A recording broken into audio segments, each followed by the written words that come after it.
are wars the Imperium remembers because they leave ruins big enough to be named. Cities burn, worlds die. Statues are raised so the survivors know what they were meant to mourn. But there are other wars, smaller, quieter, infinitely more dangerous, that leave no monuments at all. No victory parades. No names carved into stone. They unfold in sealed corridors beneath hive spires, in the margins of censored data slates, in the space between a Vox transmission beginning and never finishing. These are the conflicts that do not announce themselves with orbital fire or marching legions, but with absences. A regiment reassigned and never heard from again. A sector map quietly redrawn. A saint's name erased from prayer rolls without explanation. If you have lived long enough in the Imperium, you learn that when something disappears without a trace, it is usually because someone with absolute authority decided it. Had to. If you find yourself drawn to the stories that were never meant to be told, to the fractures beneath the Imperium's polished myths, then stay here. And if you want to walk these buried paths again, to hear more of what the Administratum swore you would never need to know, take a moment to support this channel like the video. Share it with those who hunger for the darker corners of Warhammer lore, and subscribe, so these forbidden histories don't vanish as quietly as they were once erased. The first sign that the war was already over came not with celebration, but with silence. The Manufactorum sirens that once marked shift changes never sounded again. They simply stopped, mid-cycle, as if someone had reached into the city's throat and closed their hand. Smoke still crawled from the chimneys, thick with the bitter taste of burned promethium and scorched metal. But no overseer barked orders to keep the lines moving. The conveyors lay frozen under layers of ash, half-finished shells and armor plates locked in place like relics abandoned in a shrine no one dared to enter. For the people who survived, the quiet was worse than the bombardment. You could hear your own breathing again, and with it came the terrible certainty that someone was still watching. The Astra Militarum, regiment assigned to pacification, had arrived without banners. No regimental honors fluttered from their transports. No voxcaster announced their lineage or past glories. Their armor bore the Imperial aquila, clean and unadorned, as if even pride had been stripped away for this task.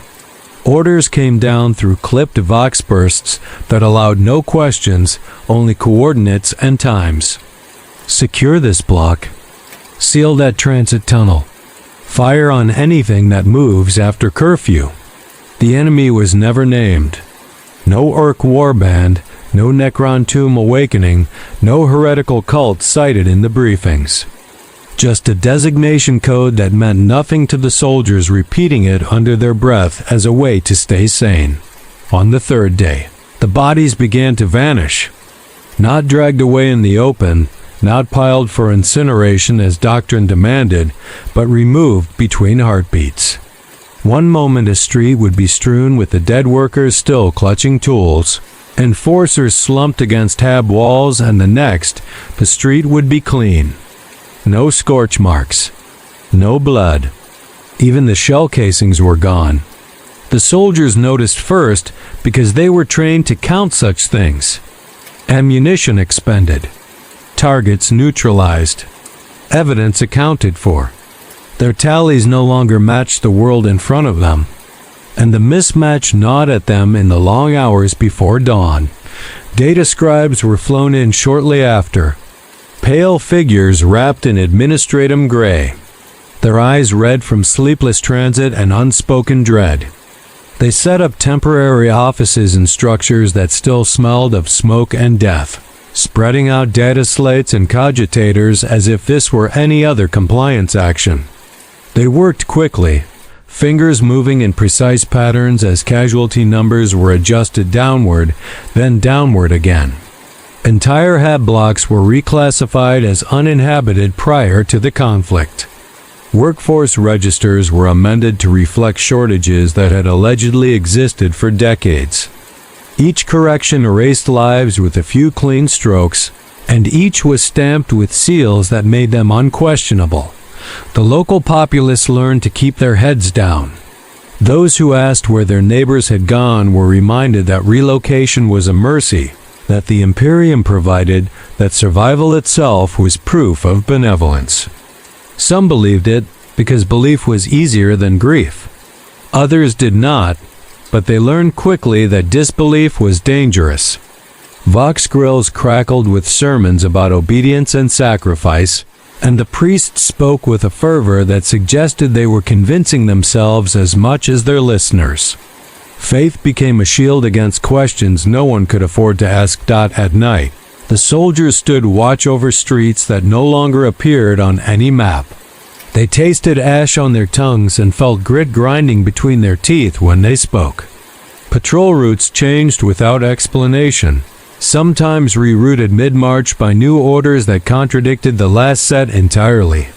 Once, a squad reported contact in a sublevel transit way movement, human-shaped, retreating too fast for proper identification. The response was immediate and absolute. The corridor was sealed. Prometheum flooded the space. The report was erased before the squad finished filing it. When the soldiers asked about follow-up, they were told there was nothing to follow. The strangest part was not the violence, but the care with which it was hidden. Someone somewhere above them was investing enormous effort to ensure this war left no scars visible from orbit or archive. Even the air was scrubbed. Atmospheric processors ran day and night, filtering out particulate matter until the sky returned to its usual sickly hue. From above, the world would soon look compliant again, productive and stable, its contribution to the Imperium uninterrupted. Only those who had breathed the smoke and counted the missing would know otherwise. By the end of the first week, the regiment received new orders, redeployment, no commendations, no debrief beyond a single line acknowledging mission completion. As their transports lifted off, some soldiers stared down at the Manufactorum spires shrinking beneath them, trying to fix the image in memory. They understood, instinctively, that memory itself was now contraband. Whatever had happened on that world was not meant to survive them. And as the void swallowed the planet from view, a thought took root among those who remained alive long enough to have it. If the Imperium could erase a war so completely, how many others had already been burned away, leaving behind nothing but ashes without names? In the hold of the troop transport, the air stank of recycled sweat and machine oil, a stale breath that never quite warmed no matter how close you pressed to the bulkhead. Men and women who had marched through smoke and screaming now sat in rows with their helmets between their knees, staring at nothing. Some mouthed prayers to the Emperor under their breath, not for victory, but for forgetfulness. Others flexed their fingers as if trying to convince themselves their hands were still their own. No one spoke about what they had seen in the transit tunnels. No one said the words that kept forming like splinters in the mind. Why did the bodies vanish? Who cleaned the streets? What enemy leaves no corpse and no banner? The answer should have been simple, as all Imperial answers pretended to be. Heresy is the cause, fire is the cure, duty is the balm. But the war they had just fought refused to fit the catechism. A soldier could accept a greenskin charge and the stink of orc breath, could accept Necron cold and the sound of Gauss fire stripping flesh from bone. Those were horrors, but they were honest horrors. This had been something else, an operation conducted like a surgical amputation, not to save the patient, but to remove the evidence that the wound ever existed. When the ship made its first rendezvous, the regiment expected resupply. Instead, they received visitors. They arrived without ceremony, escorted by void crew who avoided eye contact as if the act of looking could be counted as a sin. The newcomers wore no uniform, only dark robes sealed at the throat, the fabric stitched with symbols that seemed to shift when you tried to focus on them. Their presence changed the air. Even the ship's machine spirits seemed to quiet. the deck vibrations dampening as if the vessel itself recognized authority older than rank. The officer corps was summoned first, then the squad leaders. Then, one by one, individuals were called by name. Each soldier walked down the corridor toward a sealed chamber and returned later with an expression that did not match any emotion. The others recognized. Some came back hollow, as if something had been taken from behind their eyes. Others came back too calm, smiling faintly in a way that made their comrades flinch. A few did not return at all, and their bunks were cleared before anyone could ask why the interrogations were never announced as interrogations. They were called clarifications, post-action purity reviews, liturgical confirmations. Words designed to make the process sound righteous. But the soldiers knew confession when they saw it, and they knew the taste of fear in their own mouths. In the mess hall, conversations died the moment a robed figure passed. In the sleeping rows, men pretended to be unconscious when the footsteps approached, because it felt safer to offer no reaction at all.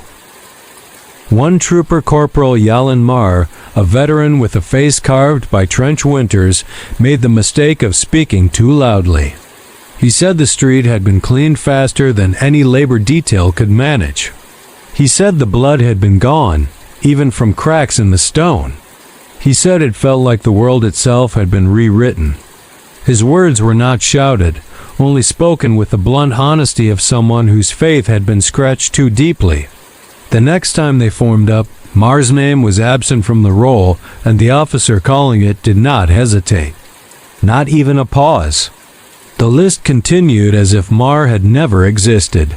That was when the regiment understood the true perimeter of the war. It had not ended on the planet. It had followed them into the void. The transport continued onward, deeper into Imperial space, to a staging hub whose name was spoken only in code. There, beneath cold lumen strips and walls that smelled of disinfectant, the soldiers were ordered to surrender their personal effects for sanctification.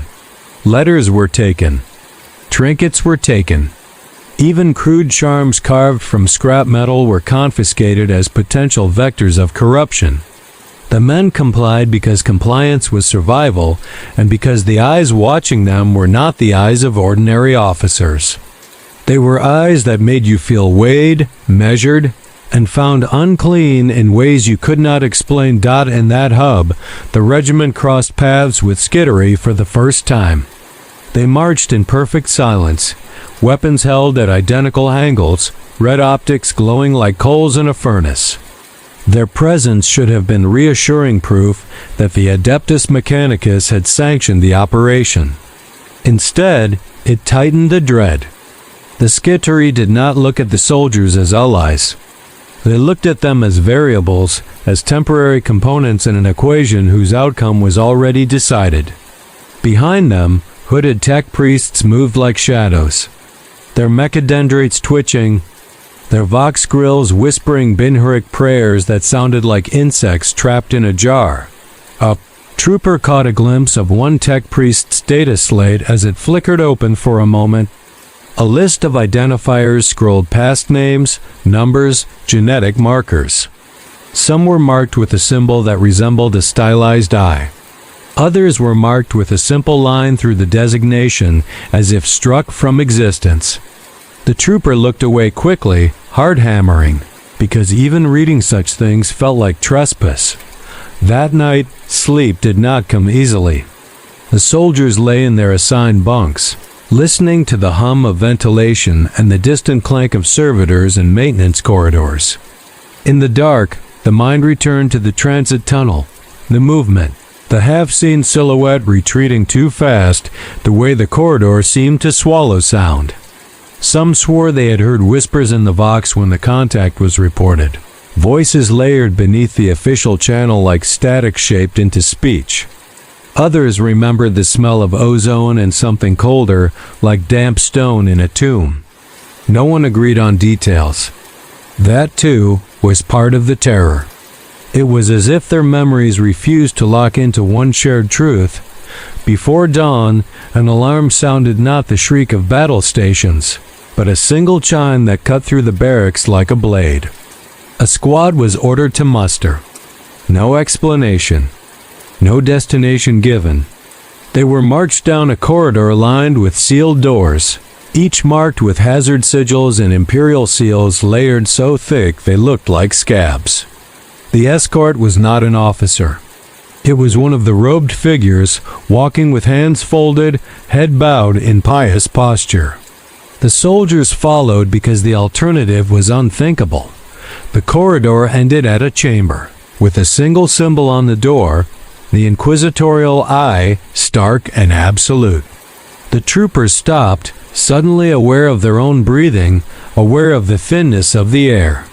The robed figure turned slightly, and though its face remained hidden, the voice that emerged was clear enough to make their blood run cold. "You have served," it said, as if announcing a verdict. "Now you will be assessed." The door began to open, and within the widening gap there was only darkness, thick, lightless, as if the chamber drank illumination rather than reflected it.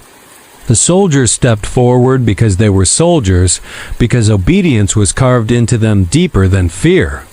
But as the threshold crossed under their boots, every instinct screamed the same warning, simple and brutal.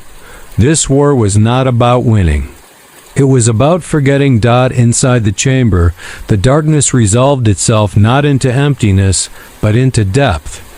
Lumen strips flickered to life one by one, revealing walls lined with sigils of warding and restraint, each etched so deeply into the stone that they looked less like symbols and more like scars.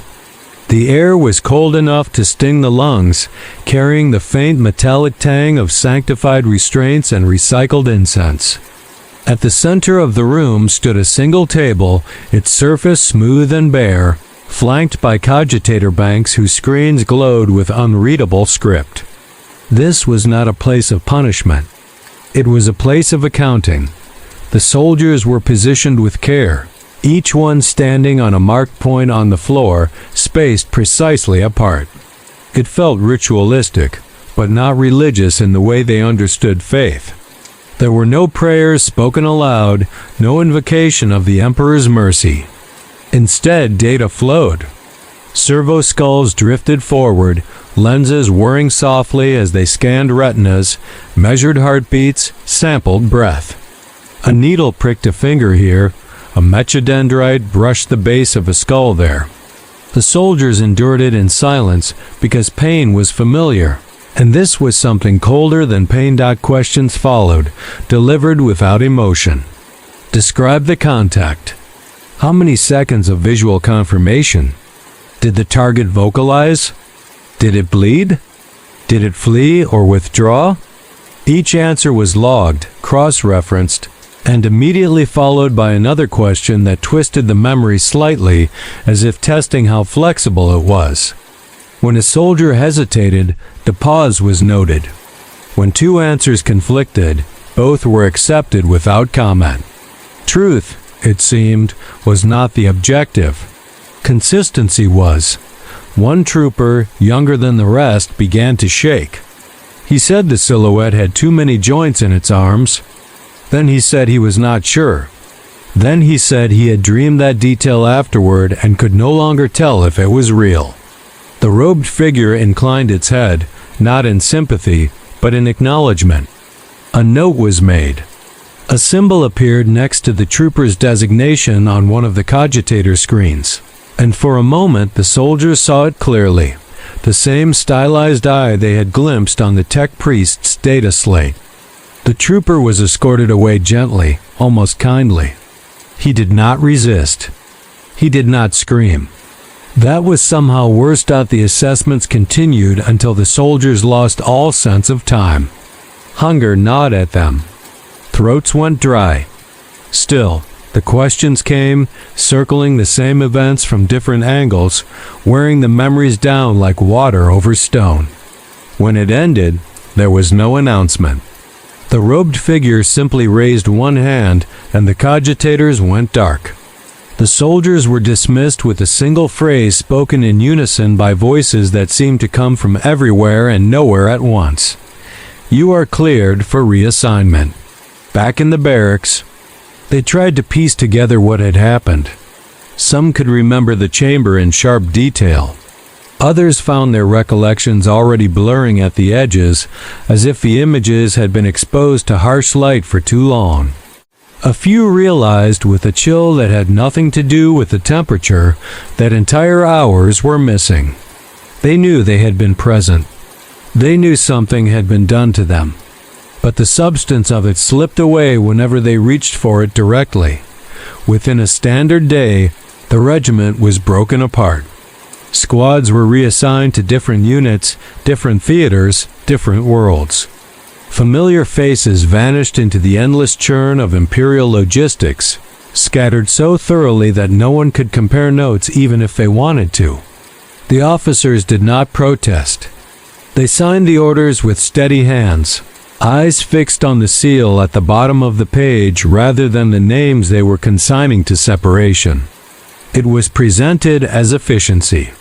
It felt like quarantine. As the soldiers boarded their new transports, each alone or in small, unfamiliar groups, a final communique was broadcast across the staging hub. It was brief, impersonal, and devastating in its simplicity. The operation they had participated in was officially designated a routine compliance action against localized sedition. Casualties were within acceptable limits. No anomalous phenomena were recorded. The world was stable. The matter was closed.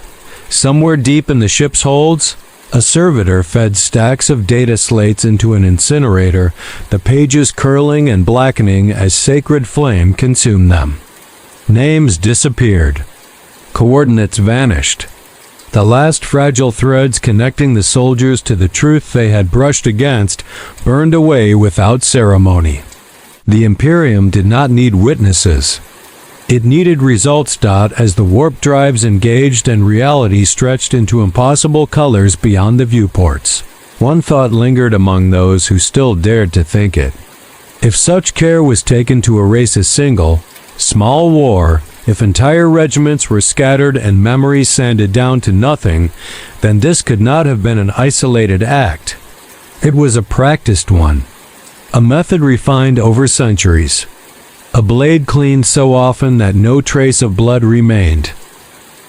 And somewhere beyond the reach of ordinary rank and record, there were hands whose only duty was to ensure that when the Imperium fought its most dangerous wars, no one would ever know they had happened at all. The next world they saw was greener, richer, loud with industry and life. From orbit, it looked untouched by war, its hive spires gleaming beneath cloud cover, its space lanes busy with merchant traffic and pilgrim vessels. For a moment, some of the soldiers felt a flicker of relief. Proof, perhaps, that the darkness they had passed through was an exception rather than a rule. That illusion lasted until they disembarked and realized how carefully controlled this world's order truly was. Their new postings came with strict parameters. Patrol routes were fixed and unchanging. Vox traffic was monitored constantly, with certain frequencies blocked outright for atmospheric interference. Access to lower hive levels required layered authorization that no one at squad level possessed. Even prayer services were scheduled and supervised, sermons drawn from approved liturgical texts that emphasized obedience, unity, and the danger of curiosity. It felt less like a garrison and more like a cage whose bars were made of procedure rather than steel. Whispers followed them anyway.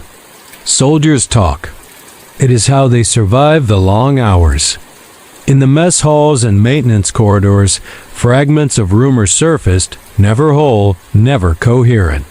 Someone had served on another world like the first one, years ago, and remembered the same vanishing bodies. Someone else claimed their uncle had been part of a regiment that guarded an excavation site, only for the entire unit to be declared lost in transit months later. The details never aligned, but the pattern did. Each story ended the same way, with orders that could not be questioned and records that could not be found. One night, during a routine patrol near a data vault complex, a soldier noticed a symbol etched into the stonework near a sealed service door. It was faint, half scrubbed away, but recognizable if you had seen it once before. The stylized eye, not painted, carved, then deliberately damaged, as if someone had tried to remove it without leaving obvious marks.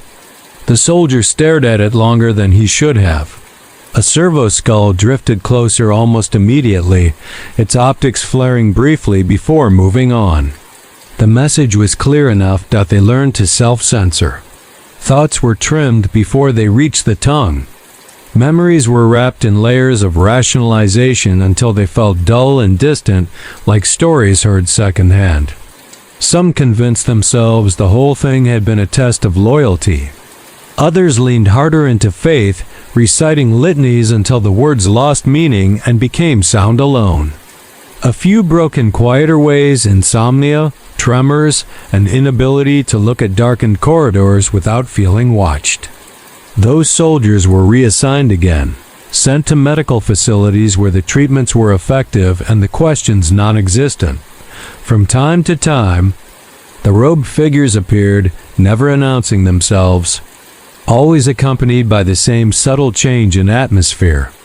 They observed, recorded, and departed without comment. No one ever saw them intervene directly, but after each visit, something changed. A name vanished from duty rosters. A storage wing was sealed and later reopened empty. A local official was replaced by another whose loyalty seemed absolute and whose past was curiously thin. The war continued, but it wore the mask of administration now. Fighting not with bolters but with edits and omissions. The soldiers began to understand that what they had stumbled into was not a single conflict, but a layer of the Imperium's existence most citizens never perceived.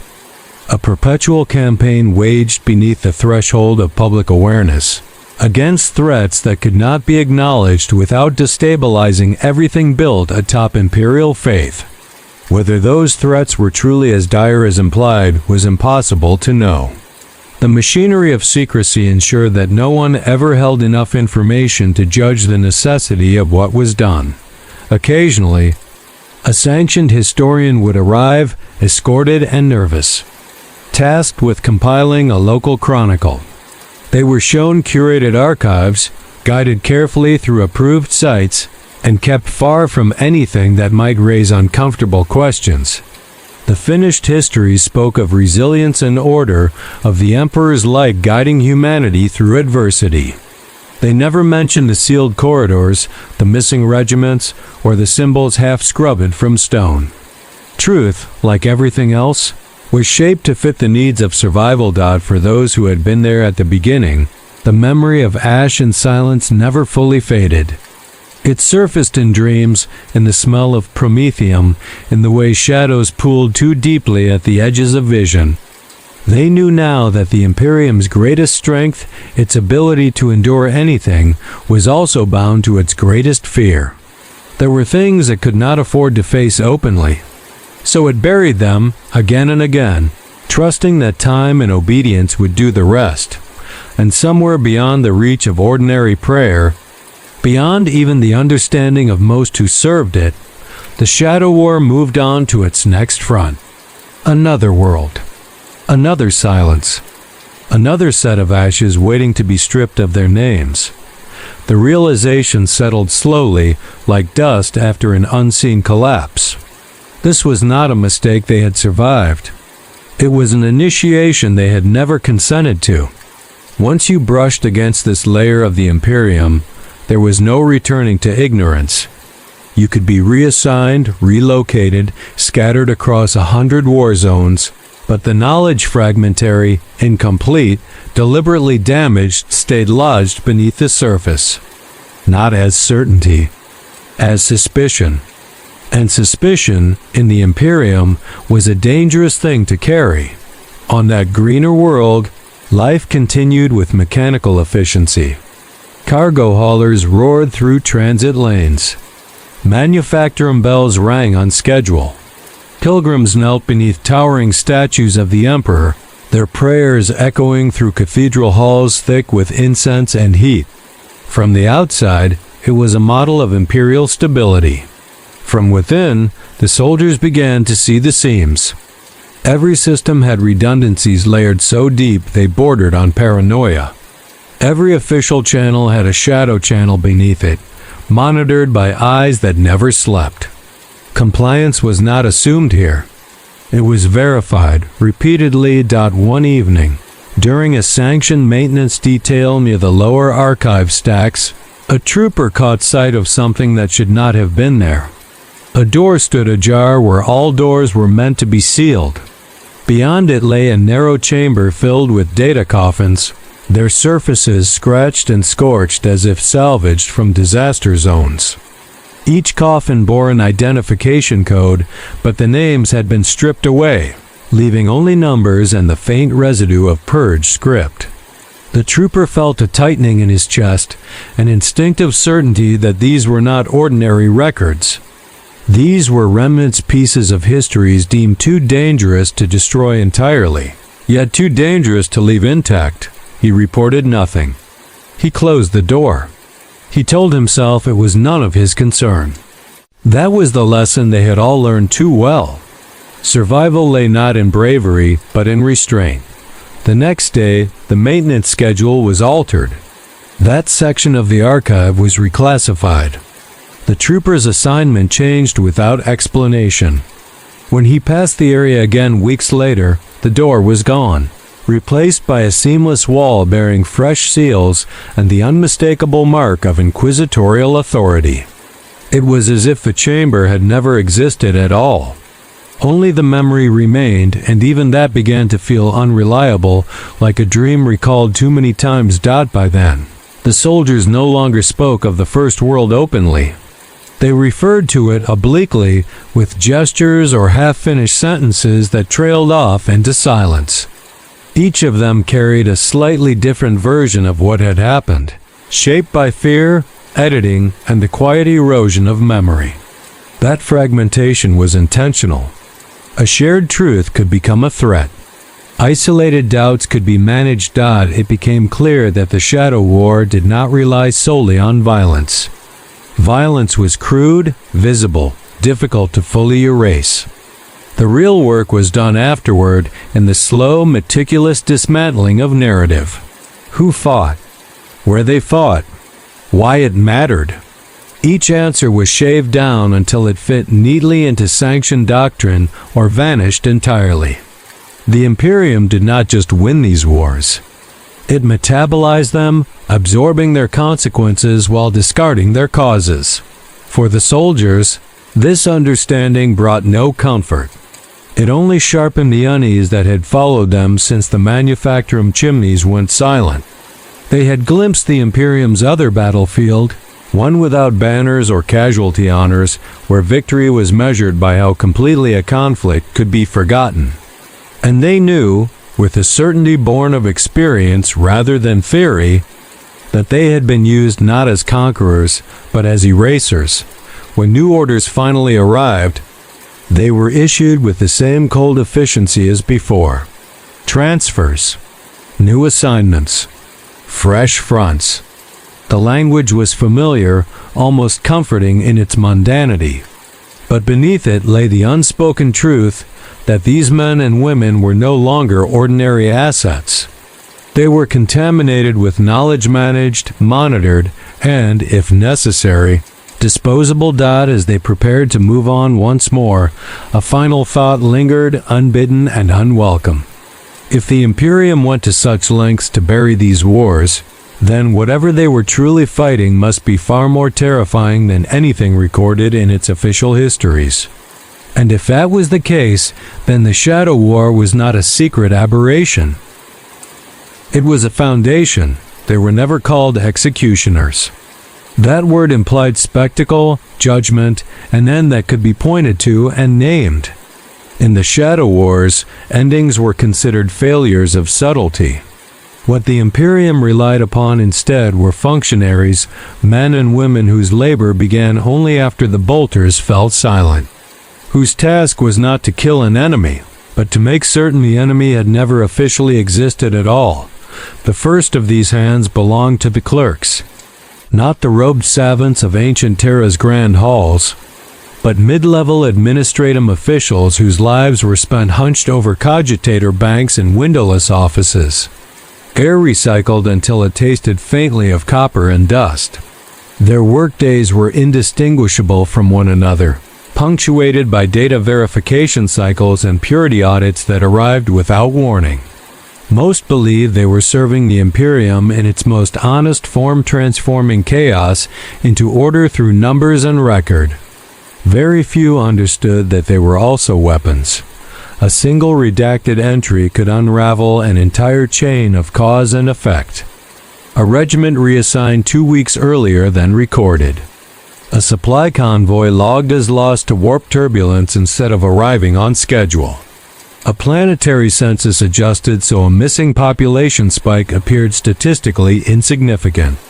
Each alteration was small, defensible in isolation. Together, they formed a vacuum where truth could not survive. These clerks did not act on whim. They followed templates, some older than the buildings they worked within.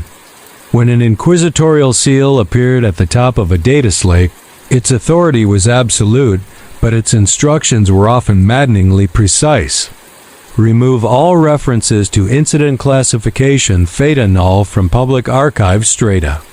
Cross-link casualty figures to pre-existing labor shortages.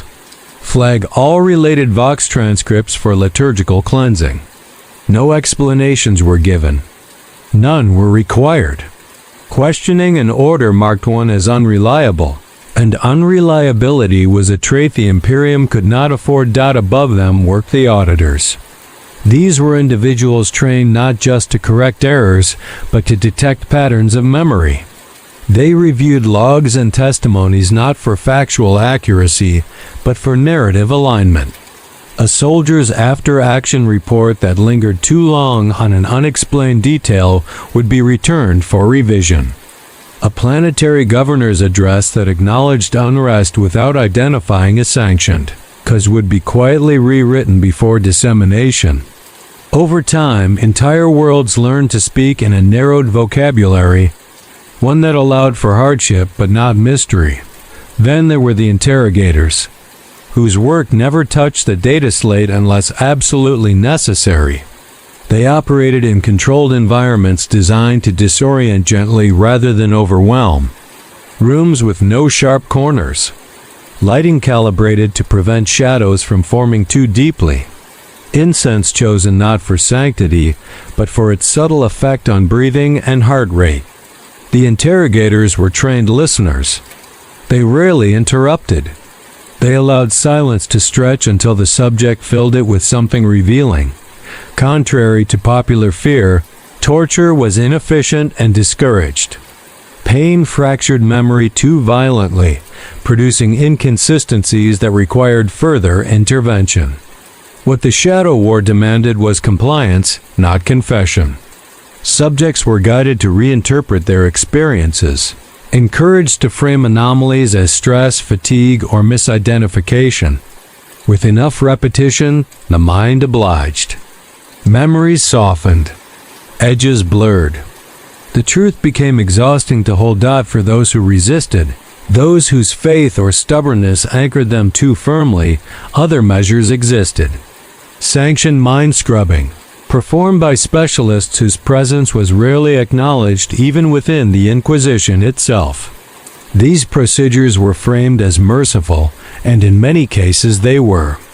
A cleansed mind could return to productive service, unburdened by dangerous knowledge. What was removed was not just memory, but the capacity to question certain patterns again. At the far end of this hierarchy stood the observers. They were few, their identities compartmentalized even from one another. Their role was not to act, but to watch the watchers, ensuring that the machinery of erasure functioned without deviation. If a clerk hesitated too often, if an interrogator allowed too much truth to slip through, the observers noted it. Corrections followed. Reassignments. Disappearances disguised as promotions or transfers to distant posts. None of these people saw themselves as villains. Many believed sincerely that they were preserving humanity. The Imperium was vast and fragile, its unity dependent on shared belief as much as military might. To allow certain truths into the open would invite panic, schism, or worse doubt in the Emperor's eternal protection. Better, they reasoned, for a few to carry the burden of knowledge so the many could sleep at night believing the galaxy made sense. The blade struck elsewhere, again and again. Each time, these hands went to work, cleaning away blood that history must never see, and yet, even the most careful sanitation left residue. Small errors, lingering questions, symbols half scrubbed from stone. The Shadow War endured not because it was perfect, but because its failures were buried faster than anyone could notice. The residue took many forms, and it was the observers who learned to read it best. They spoke of it in abstract terms, statistical noise, cognitive echo, archival drift, but beneath the language lay something more unsettling. No matter how thoroughly a conflict was erased, the Imperium could never quite eliminate its afterimage. Worlds remembered in ways that records did not. Hab blocks developed superstitions without clear origins. Regiments acquired taboos they could not explain, refusing certain patrol routes or falling silent when specific designations were spoken aloud. These behaviors were flagged, logged, and studied, not as cultural phenomena, but as potential breaches. One such breach began with a shrine that would not stay corrected. It was a minor structure in a lower hive transit junction, dedicated officially to a locally venerated Imperial martyr whose name had been approved centuries earlier. The problem was not the shrine itself, but the offerings left before it. They were wrong. Tokens carved with unfamiliar symbols. Candles arranged in asymmetrical patterns that defied prescribed liturgical geometry. Scraps of prayer text that referenced deliverance from something unnamed. Each time the shrine was sanitized, tokens removed, text scrubbed, the layout restored, it reverted within days. The same patterns reappeared, carved by different hands, as if guided by a shared memory no one could consciously articulate. The clerks adjusted the shrine's designation. The auditors revised the local devotional index. The interrogators spoke quietly with the shrine's caretakers, who swore they were only following tradition, though none could say where that tradition had begun. Eventually, the observers intervened. The transit junction was rerouted. Foot traffic dwindled. The shrine was dismantled under the pretext of infrastructure renewal. Officially, the problem was solved. Unofficially, the offerings began appearing elsewhere. It was incidents like this that reminded those who cleaned the blade why their work never truly ended. The Shadow War was not a series of isolated actions, but a continuous state of maintenance. Humanity, left to itself, had an inconvenient tendency to notice patterns. Even stripped of context, even denied language, people felt when something had been taken from them. The Imperium's solution was not to restore what was lost, but to smother the feeling before it could harden into understanding. This philosophy extended upward, into the ranks of planetary governors and sector lords. Many were briefed, in part, on the existence of classified suppression operations. None were ever given the full picture. Knowledge was rationed like ammunition, dispensed only in quantities deemed safe. A governor might know that certain archives were sealed for reasons of existential security, but not what threat necessitated that seal.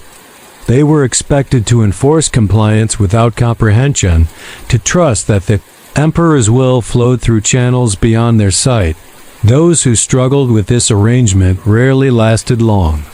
Some requested clarification and were gently rebuked. Others pushed harder and found themselves reassigned to ceremonial posts of great honor and little influence.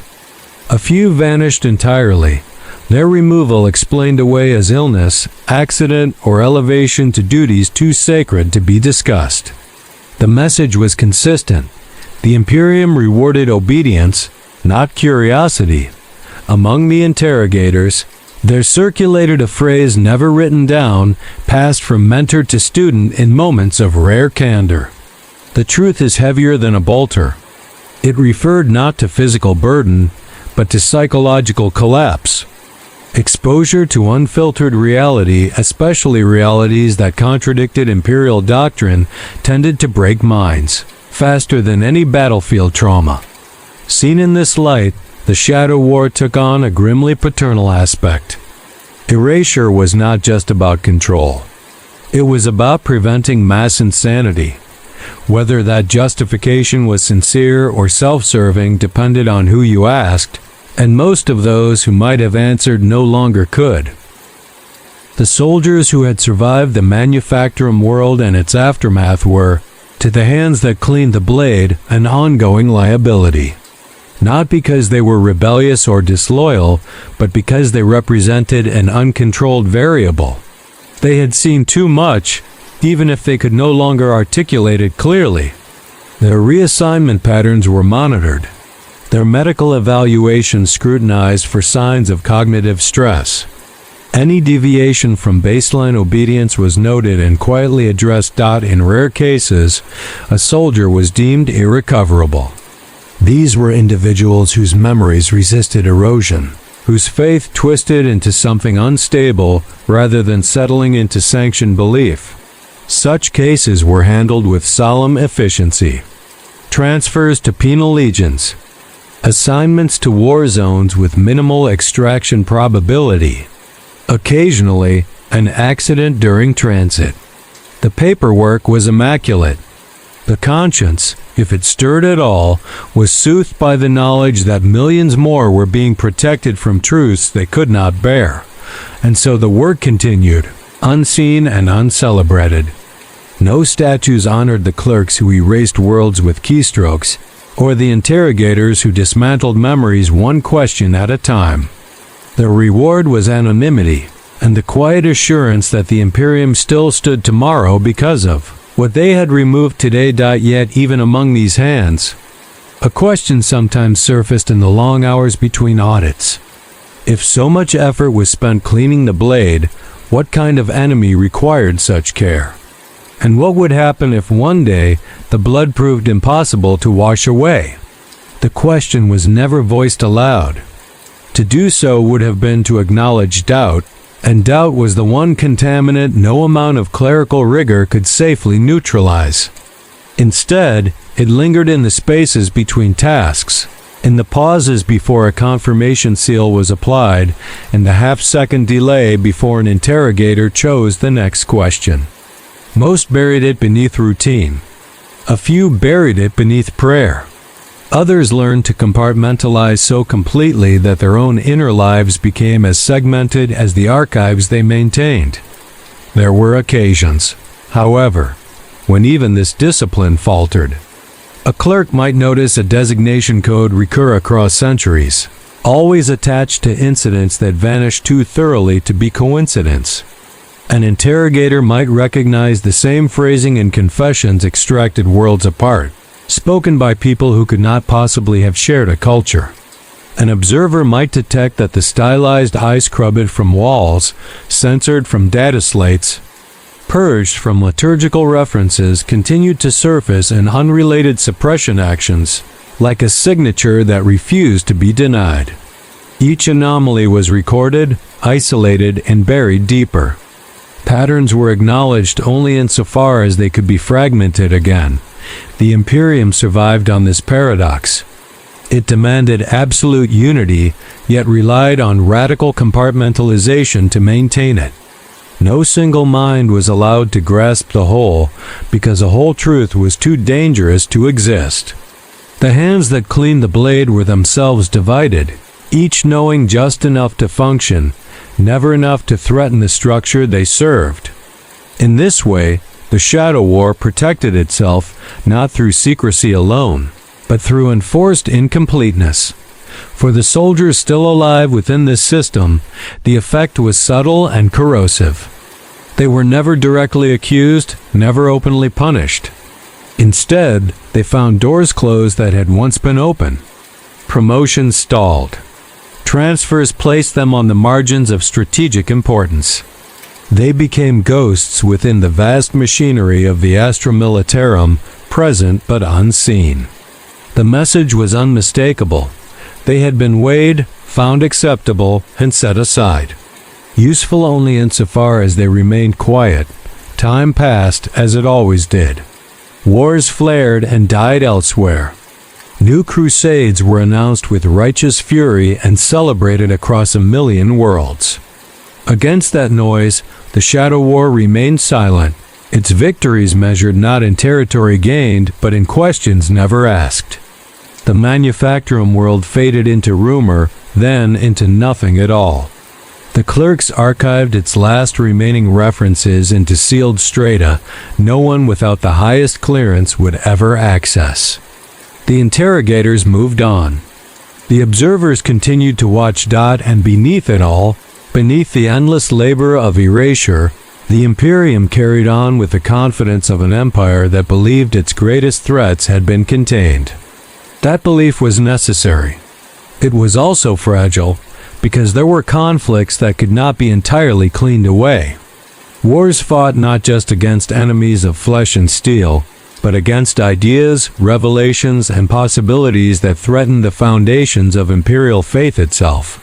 When those wars broke containment, when silence was no longer sufficient, the Imperium was forced to act more openly still in shadow, but on a scale that brushed against the edges of myth. It began, as these wars often did, with a delay that no one could satisfactorily explain. A convoy bound for a border system failed to arrive on schedule. Not late enough to trigger alarms, not early enough to raise suspicion.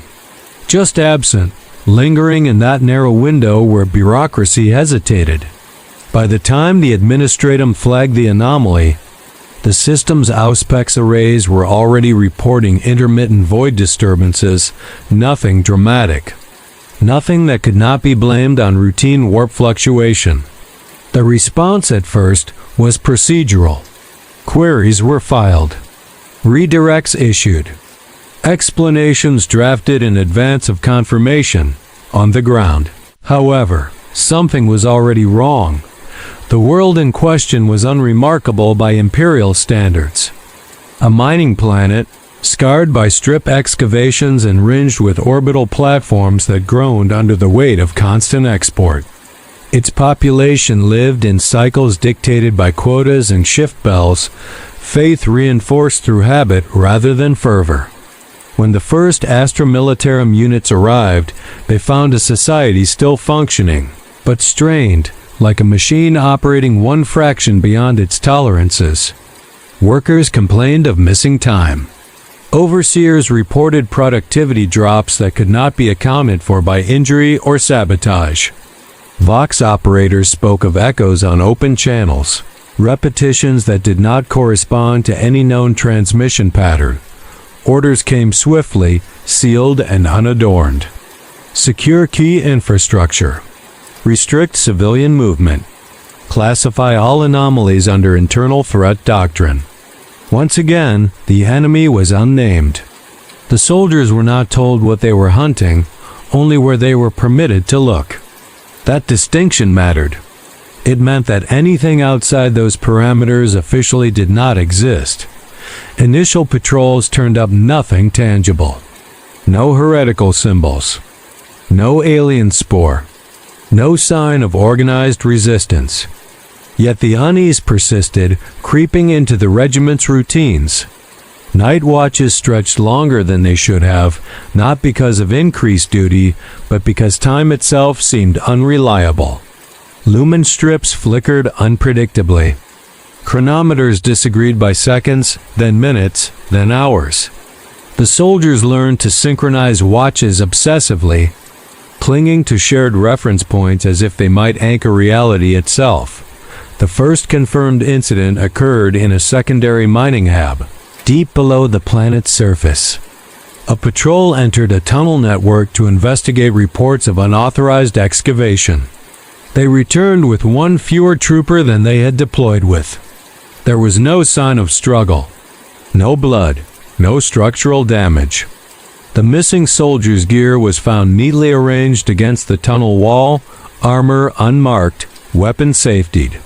His absence was reported up the chain, logged as a potential collapse casualty pending verification. Verification never came. From that moment, the war shifted. Patrol sizes increased. Curfews tightened. Skitarii detachments arrived under the pretext of safeguarding industrial assets. Their presence brought a new texture to the conflict, cold, precise, utterly uninterested in morale.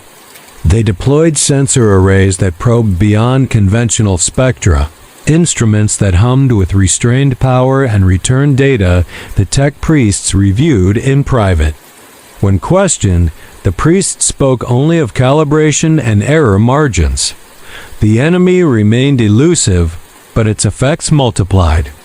Civilians began to avoid certain corridors instinctively, detouring without being able to explain why. Entire work crews refused assignments in specific shafts, citing a pressure in the skull, a sense of being watched from angles that made no physical sense. A sanctioned psyker attached to the regiment suffered a seizure during routine screening, babbling about reflections that moved independently of their sources. He was removed from duty and never seen again. Despite mounting irregularities, there was no escalation to open quarantine. No exterminatus level threat designation. That restraint spoke volumes. Whatever was happening was dangerous enough to demand secrecy, but not so catastrophic that it justified visible devastation. The Imperium chose containment over annihilation, and the soldiers paid the price for that choice in uncertainty and fear. Engagement, when it finally came, was brief and profoundly unsettling. A patrol cornered movement in an abandoned processing chamber, a distortion in the air, a suggestion of form without solidity. La's fire passed through it without resistance, beams bending strangely as if refracted by invisible surfaces. The thing did not attack. It withdrew, collapsing inward on itself, leaving behind a sensation like static crawling beneath the skin. The encounter lasted seconds. The after effects lingered for weeks. Reports were filed. Footage reviewed. Conclusions withheld. The incident was reclassified repeatedly until it vanished into an archive tier inaccessible to anyone present. Officially, no contact had occurred.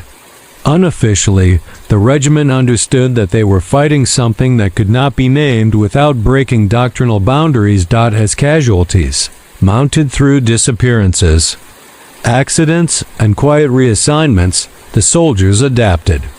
They learned which areas to avoid, which sensations to trust, which questions not to ask.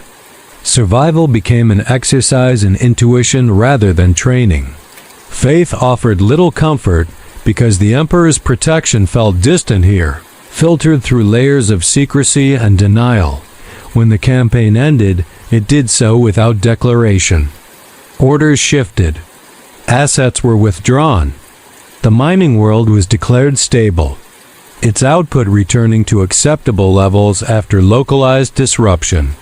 The regiment was redeployed, thinner than before, carrying scars that did not show on any medical scan. What they left behind was not peace, but suppression. Whatever haunted those tunnels had not been destroyed, only constrained, buried beneath rock, data, and official silence. The Imperium had won, insofar as it always did in such wars, by deciding that the cost of full understanding outweighed the risk of ignorance, and for those who had stood in the processing chamber and watched La's fire bend around an enemy they could not define. One truth settled heavily in the gut. There were threats the Imperium did not know how to kill. only how to hide. After the withdrawal, life attempted to reassert itself with the stubbornness of habit. The mining world's quotas were revised upward. Shift bells rang again. New workers were imported to replace those who had vanished, their arrivals logged as routine labor transfers from overpopulated systems. To an outside observer, the disruption appeared temporary, even forgettable. To those who remained, it felt like a thin skin stretched over something restless beneath. The soldiers assigned to post-conflict security found themselves policing absence rather than threat. Entire sections of the underhive were sealed behind plasteel bulkheads marked with hazard sigils that cited structural instability. No one was allowed near them, not even maintenance crews, yet the Auspex readings from behind those barriers never settled. Fluctuations persisted, subtle enough to be dismissed individually, persistent enough to erode confidence over time. Standing guard outside those sealed corridors, soldiers reported a sensation of pressure behind the eyes, a low-frequency vibration that made teeth ache and thoughts feel slightly misaligned. The Adeptus Mechanicus increased its presence quietly. Additional tech priests arrived under the guise of efficiency audits, their servo arms carrying devices whose purposes were never explained to the Astra Militarum units supporting them. Skitarii established perimeter grids around key shafts, their movements synchronized to patterns that did not match any known tactical doctrine. When asked, the priests spoke of containment fields and stabilization protocols, language deliberately vague, heavy with implication and light on detail. Whatever lay beneath the planet's surface was not being hunted. It was being managed. Civilians felt it too. Productivity rose, but so did incidents of self-inflicted injury and unexplained psychosis. Workers complained of dreams that bled into waking hours, of reflections that lagged a fraction of a second behind their movements. Ecclesiarchy priests adjusted sermons accordingly, emphasizing vigilance against spiritual weakness, framing these symptoms as tests of faith rather than environmental anomalies. Confession lines lengthened.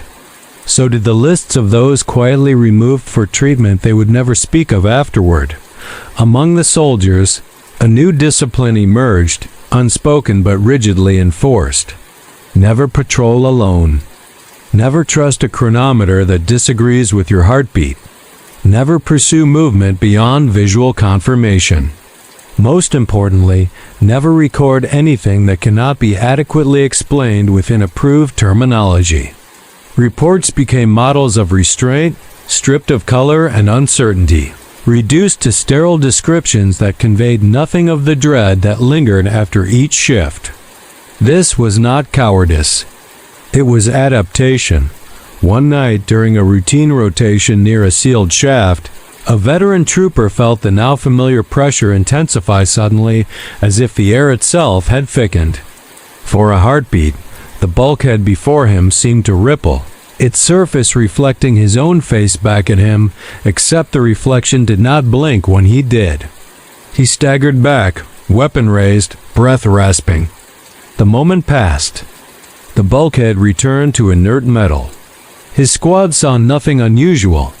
He filed no report. By morning, he could no longer be sure whether it had happened at all. Incidents like this accumulated, never enough to trigger escalation, always enough to deepen unease. The Imperium's response remained consistent: isolate, suppress, deny. The world's output stabilized fully within the year. Officially, the campaign was a success. The archives recorded it as a brief internal security action prompted by labor unrest and equipment malfunction. The names of the missing never appeared together anywhere. Their absence was distributed across enough categories that no single loss stood out. When the final Astra Militarum units departed, they left behind a planet that functioned, but did not heal. Whatever inhabited the sealed depths remained, constrained by fields and faith and the collective refusal to look too closely. The Imperium had not solved the problem. It had decided to live with it. For the soldiers redeployed elsewhere, the war followed them in subtler ways. They found themselves reacting too quickly to empty corners, mistrusting mirrors, waking from dreams where space folded in on itself without sound or violence. Medical assessments logged elevated stress markers, nothing more. Chaplains prescribed prayer. The system absorbed them as it always did, grinding individual experience down into manageable data. Yet the knowledge lingered, heavy and unresolved. There were enemies the Imperium could not destroy without admitting how fragile its understanding of reality truly was. Against those threats, victory meant silence, containment, forgetting. The Shadow War did not end with the withdrawal from that mining world. It simply receded, waiting in sealed corridors and censored archives for the next moment it would be needed. And when that moment came, as it inevitably would, the Imperium would once again choose to fight not for clarity, but for control. No official doctrine acknowledged what the soldiers had begun to suspect. There was no catechism page, no sanctioned lecture, no Vox sermon that explained why some wars were smothered rather than celebrated. The explanations that existed lived in the margins, half-remembered prayers, redacted scholums, the muttered warnings of chaplains who chose their words too carefully. If you listened long enough, if you learned to hear what was being avoided rather than what was being said, a shape began to emerge. It was never spoken of as a single truth. That was how you knew it was dangerous. Among the lower clergy, there circulated a belief that certain conflicts were suppressed not because they threatened worlds, but because they threatened meaning. The Imperium could survive the loss of planets. It had, many times. What it could not survive was the widespread realization that there were forces in the galaxy that did not fit within the moral geometry of a feather. Imperial faith entities that could not be classified as xenos, heretic, or demon without collapsing the distinctions that kept humanity's worldview intact. To name such things openly would be to admit that the Emperor's domain was not merely besieged, but conceptually incomplete. Among the Adeptus Mechanicus, the rumors took on a colder tone. Tech priests spoke in binharic whispers of datasets quarantined not for corruption, but for paradox. Explorer fleets had returned with sensor readings that defied established physical constants, only for those readings to be sealed and their crews reassigned. Certain archaeological sites were designated non-interpretable, their relics stored rather than studied, because analysis itself produced inconsistent results. The conclusion, never written down but quietly accepted, was that some phenomena resisted understanding not because of insufficient data, but because understanding them altered the observer. The Inquisition, predictably, offered nothing officially. Yet within its labyrinthine structure, sects and philosophies diverged. Some inquisitors believed the Shadow Wars existed to protect the Astronomicon, not physically, but symbolically. Humanity's reliance on that distant constant light was as much spiritual as navigational. If evidence emerged that reality itself could bend, fragment, or reflect in ways that faith could not account for, the Astronomicon's meaning would weaken. And if belief faltered, so too would the Imperium's cohesion. In that view, secrecy was not cowardice. It was defense. Others whispered darker interpretations. That the Golden Throne itself, ancient and strained beyond its original purpose, was more vulnerable than anyone admitted. Not to attack, but to resonance. That certain truths, if widely known, could interact with the throne's mechanisms in unpredictable ways, belief feeding reality. Reality feeding belief until the line between machine, man, and myth blurred dangerously. These ideas were never presented as fact. They survived only as rumor, traded between inquisitors who trusted one another enough to speculate and feared one another too much to write anything down. For ordinary soldiers and citizens, these higher-level anxieties filtered down as instinct rather than knowledge. A sense that some questions were not just forbidden, but unsafe. That certain curiosities led not to enlightenment, but to annihilation of self. The Shadow Wars enforced this understanding through example rather than explanation. Worlds that asked too much simply stopped asking at all. Even saints were not immune. Ecclesiarchal records contained references fragmentary and heavily disputed to figures, whose cults were quietly dissolved after exhibiting unorthodox manifestations. Miracles that did not align cleanly with doctrine were reinterpreted, reassigned, or erased. The faithful were taught to venerate approved symbols and ignore the rest. Holiness, like history, was curated. From Terra itself came nothing but silence. The Imperial Palace loomed unchanged, its endless halls absorbing rumor without comment. Those who had served near its inner layers spoke of an atmosphere heavy with restraint, as if knowledge itself were rationed more strictly the closer one drew to the throne. Whether that was wisdom or fear depended entirely on perspective, and perspective was a luxury few possessed. What united all these whispers was a single, unsettling implication. The Shadow Wars were not merely reactions to external threats. They were preemptive acts against the possibility of destabilizing understanding. The Imperium was not just defending its territory. It was defending its narrative, and narratives, once fractured, could not easily be repaired. The rumors deepened the closer one listened, folding inward like a labyrinth whose center was never meant to be reached. Among certain inquisitorial circles, spoken of only in chambers shielded against recording and memory alike, there was a quiet acknowledgement that the Imperium did not fully understand the forces it had bound itself to survive. Humanity's empire was built on borrowed certainties, on the idea that reality obeyed rules stable enough to be enforced, catalogued, and worshipped. The Shadow Wars existed where those certainties began to fray. Some claimed that entire inquisitorial conclaves had been convened in the distant past to debate a single question. What happens if mankind learns that the universe does not merely resist control, but observes those who try to impose it? Not in the crude, sentient way attributed to demons or Xenos intelligences, but in subtler feedback loops where belief altered outcomes, where observation reshaped phenomena, where recorded truth behaved differently than lived experience. These theories were never endorsed. They were allowed to exist only as cautionary abstractions, mental firebreaks erected to contain curiosity before it could spread. Within the Adeptus Mechanicus, a parallel anxiety took root. Data from certain explorations suggested that the act of categorization itself could provoke instability.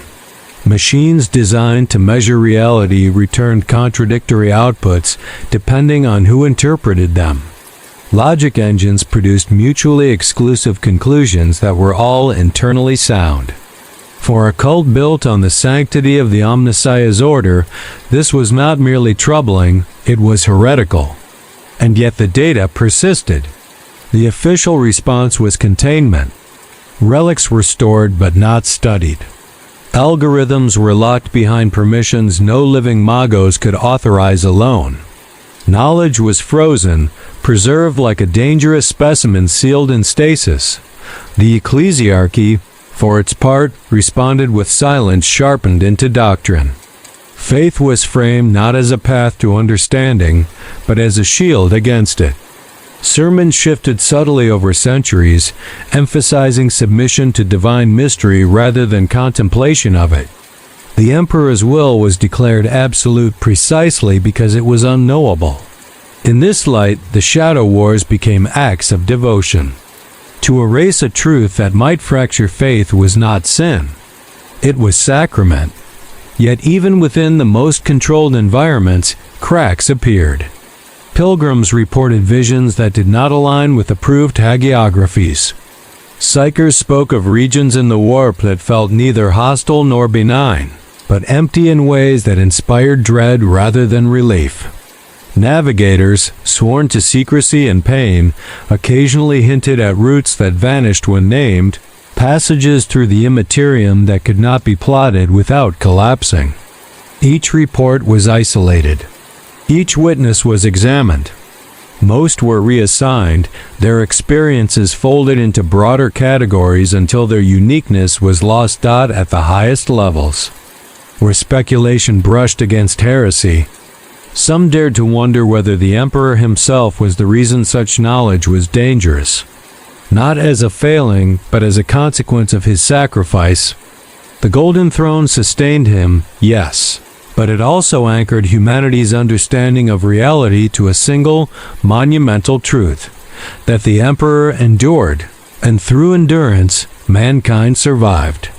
If that truth were destabilized, if reality were revealed to be more fluid, more participatory than doctrine allowed, what would that mean for the throne's role as both machine and symbol? These thoughts were never recorded. They existed only as private doubts, quickly buried beneath layers of loyalty and fear.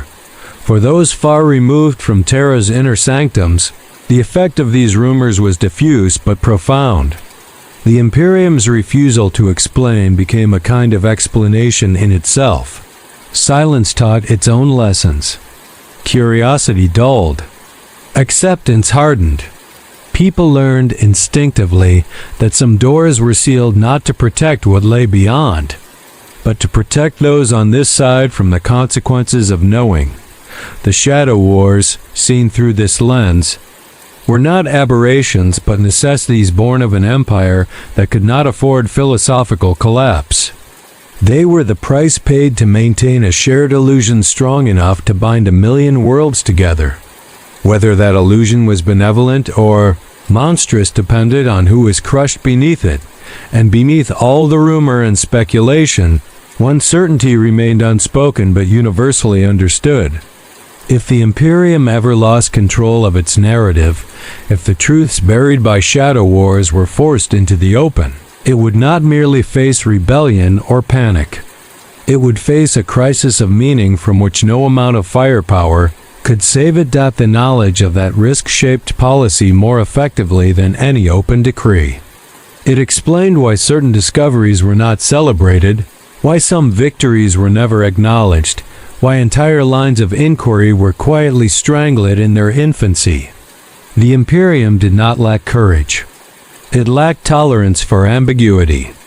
An empire stretched across the galaxy required simple truths to function, even if those truths were incomplete. The Shadow Wars existed to prune away anything that complicated them. Beyond repair. This was why escalation was so carefully controlled.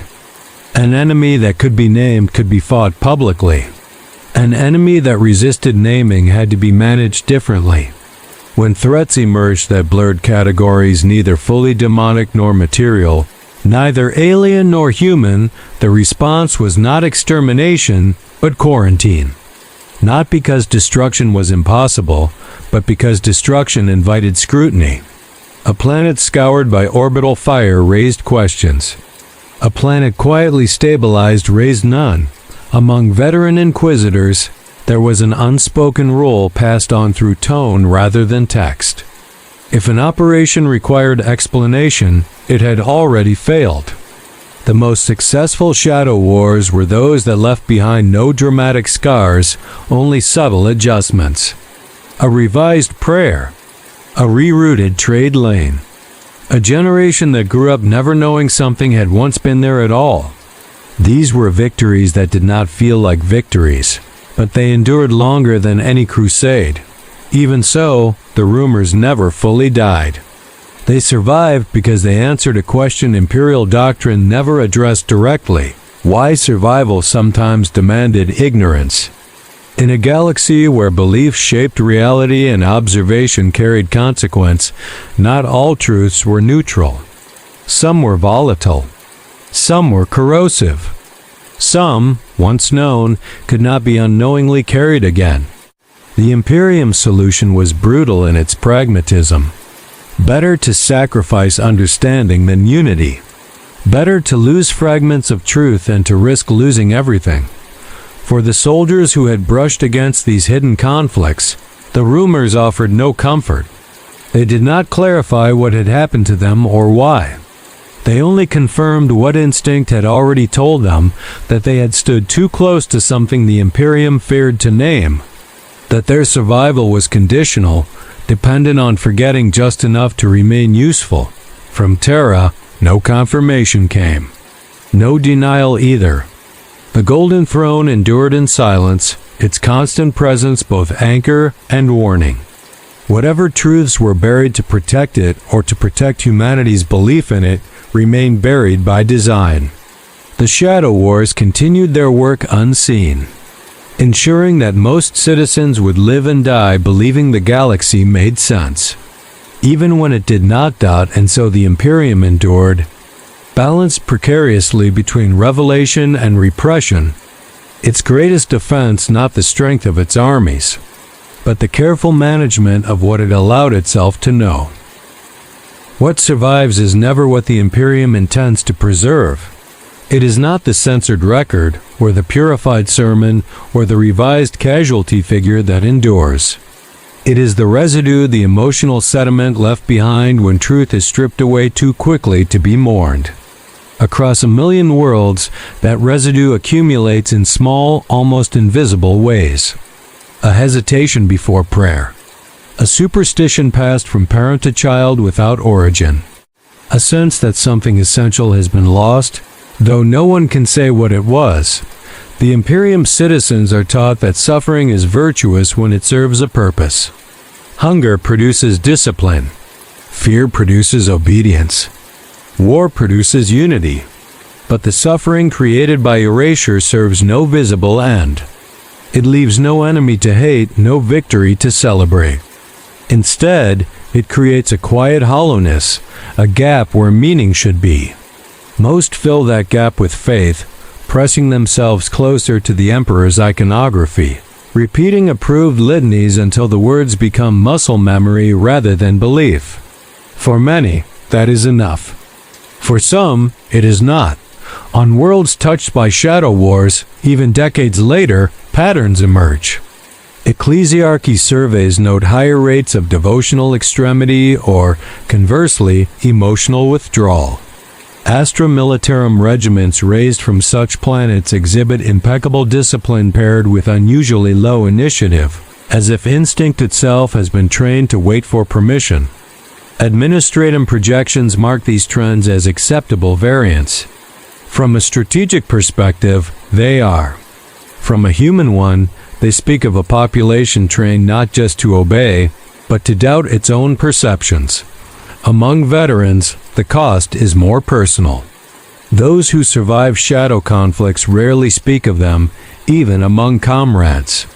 Not because of fear alone, but because language fails them.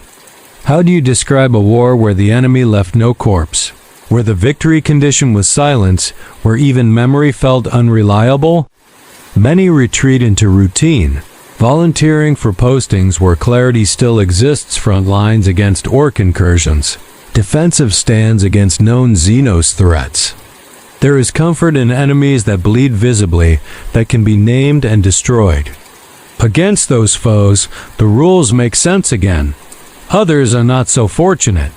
Some veterans drift, reassigned repeatedly, never quite fitting into standard campaigns. Chaplains note an unusual strain of guilt among them, unconnected to any specific action. It is not the guilt of having killed, but the guilt of having forgotten, or worse, of having been relieved to forget. The Imperium offers no absolution for that. There is no right for the sin of ignorance, because officially, ignorance is not a sin at all. It is a duty. At the institutional level, the debt compounds. Each shadow war requires more infrastructure to maintain secrecy, more clerks to redact, more interrogators to soften memory, more observers to ensure compliance. Over centuries, this creates a parallel Imperium layered beneath the visible one, consuming resources and attention without ever producing anything tangible. It is a system that exists solely to negate other systems, a self-sustaining mechanism of suppression. From a purely logistical standpoint, it is efficient. From any other perspective, it is parasitic. And yet, the Imperium cannot abandon it. To do so would be to admit that some of its victories were lies, that some of its stability was manufactured through omission rather than strength. Worse, it would require confronting whatever truths those wars were meant to bury. An empire that has survived 10,000 years by refusing certain questions cannot suddenly afford to ask them. This is the quiet tragedy at the heart of the Shadow Wars. They succeed precisely because they prevent resolution. They do not end threats so much as defer them, pushing consequences forward in time, trusting that future generations will manage what the present cannot face. Each erasure buys a little more endurance at the cost of clarity. Each forgotten war leaves behind a civilization slightly less capable of understanding itself. Somewhere, deep within sealed archives and forbidden vaults, fragments remain. Half-destroyed data slates, conflicting reports never fully reconciled, symbols scrubbed from stone but preserved in muscle memory. These remnants are not dangerous on their own. They become dangerous only if assembled, if allowed to form a pattern.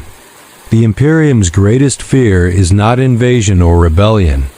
It is coherence, the moment when too many fragments align and force a question that cannot be safely answered. For now, the fragments stay scattered. Lives continue. The Emperor endures. The Shadow Wars do their work in silence.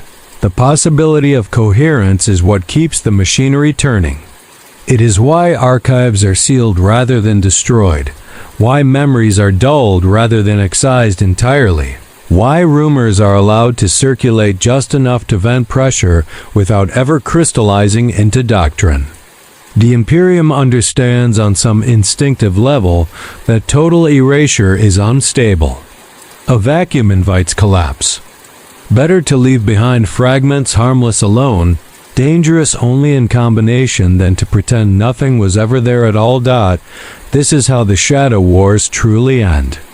Not with triumph, but with management. A planet returns to productivity. A regiment is redistributed. A shrine is dismantled and quietly rebuilt somewhere less visible. Life resumes its rhythms, and the vast majority of humanity never knows how close it came to truths that might have broken it. From the outside, this looks like resilience. From the inside, it feels like exhaustion stretched across generations. Those who serve closest to these hidden conflicts eventually learn the unspoken rule that governs the Imperium more strictly than any law. Survival is not about knowing the truth. It is about knowing when not to look for it. This lesson is never taught directly. It is absorbed through absence, through questions that receive no answers, through experiences that leave no record, through wars that end without explanation. Over time, it shapes behavior more effectively than fear ever could. Even the highest authorities are not immune. Inquisitors who have ordered entire histories erased sometimes find themselves haunted by a sense of incompleteness they cannot articulate. Tech priests who have sealed data they dare not analyze feel the itch of unresolved logic deep in their augmentations. High Lords sign decrees that preserve stability while quietly wondering what, exactly, they have agreed never to understand. No one escapes untouched. The difference is only in how well they learn to live with the weight. And beneath them all, beneath the vaults of Terra and the endless corridors of the Imperial Palace, the Golden Throne remains, silent, enduring. A symbol powerful enough to hold an empire together through belief alone. Whether the truths buried by Shadow Wars protect that symbol, or protect humanity from what that symbol can no longer explain, is a question left deliberately unanswered. It survives only as rumor, as liturgy, as the private doubt of those who have glimpsed too much and chosen silence anyway. In the end, what survives the erasure is not knowledge, but habit. The habit of obedience. the habit of faith, the habit of turning away at the right moment.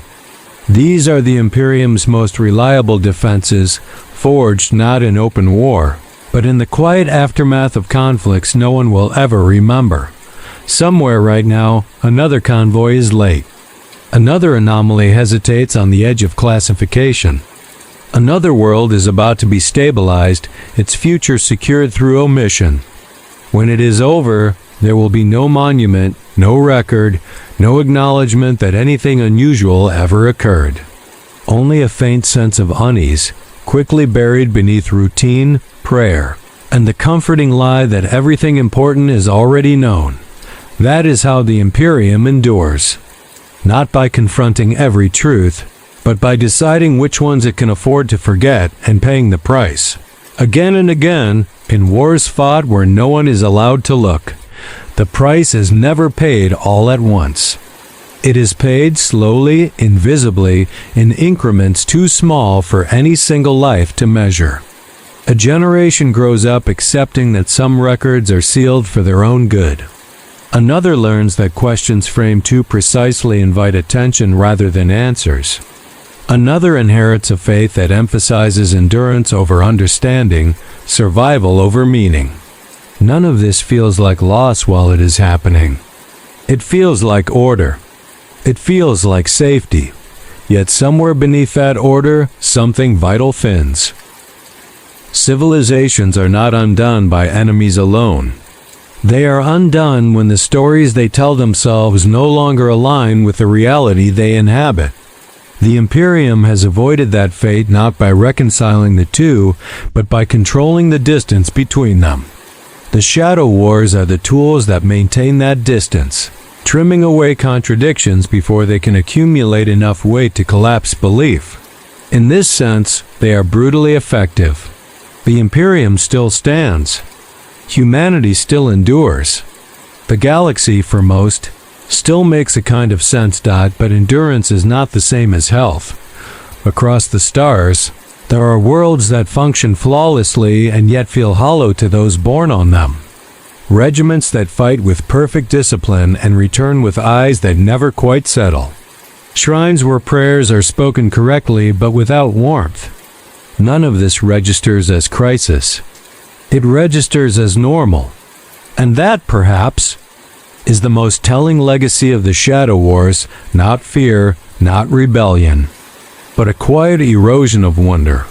Those who have come closest to the erased truths sometimes wonder what might have happened if the Imperium had chosen differently, if it had allowed certain questions to be asked openly, even at terrible cost. If it had trusted humanity to endure uncertainty rather than sheltering it from conceptual harm. These thoughts rarely last long. They are dangerous, indulgent, and ultimately unproductive. The Imperium was not built to explore what might have been. It was built to survive what is, and so the cycle continues. An anomaly is detected. A response is deployed. Records are edited. Witnesses are scattered. Memory is softened. The galaxy rolls on, its vast machinery grinding forward, powered as much by omission as by industry or war. To most citizens, the Emperor remains an unambiguous beacon of certainty. To those in the shadows, he is also a reminder of what must be protected at all costs: unity. Even if it is incomplete. In the far future of the 41st millennium, there will be no reckoning for the Shadow Wars. No revelation that lays them bare in a single, catastrophic moment. If the Imperium ever falls, it will not be because one buried truth finally surfaced. It will be because too many small truths were removed, one after another, until there was nothing left to bind belief to reality. Until that day, the wars no one remembers will continue to be fought, not for victory, not for glory, but for silence.